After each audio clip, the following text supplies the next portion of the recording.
Hello मित्रांनो, मी तर आज कॅम्पवर आलेलो आहे. बघा तर मित्रांनो, नमस्कार मित्रांनो. आजचा व्हिडिओ असा आहे की हे बघा, नवीन ट्रान्सफॉर्मर आलेला आहे आपल्या धनेगाववरती, धनेगाव सबस्टेशनवरती. आणि हा एकदम मोठा ट्रान्सफॉर्मर आहे. जवळपास 30 टन तरी लोड असेल हा, कारण ट्रक एकदम कंटेनर एकदम मोठा आहे. मला वाटतं 16 टायरी गाडी आहे आणि पलीकडे सबस्टेशन आहे. बघा तर मित्रांनो, गाडी किती मोठी आहे. एवढा लोड आणलेला आहे. बाहेर राज्यातून आणलेला असेल असं मला वाटतंय. कमीत करून तुम्ही सांगा कुठून आणलेला आहे. ते बघा, क्रेन आता खाली घेत आहे का.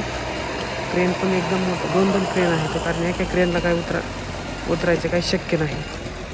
बघा तर मित्रांनो, आता ते लेबर लोक लावत आहेत एक एक एक एक. आणि हे बघू शकता, ट्रान्सफॉर्मर एकदम मोठा असा आहे. धनेगाव सबस्टेशनवरती शिफ्ट करण्यासाठी आणलेला आहे. आणि हा एक जुना आहे ट्रान्सफॉर्मर आणि हा नवीन आहे. हे बघा सबस्टेशन, त्या इकडे पलीकडे लावणार आहे ते.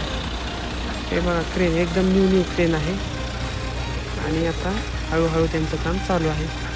तर मित्रांनो, तुम्हाला व्हिडिओ कसा वाटतो ते नक्की कमेंट करून सांगा, कारण मी ह्या यूट्यूब क्षेत्रामध्ये अगर व्हिडिओ एडिटिंगमध्ये नवीन आहे, व्हॉइस ओव्हर करण्यासाठी पण नवीनच आहे.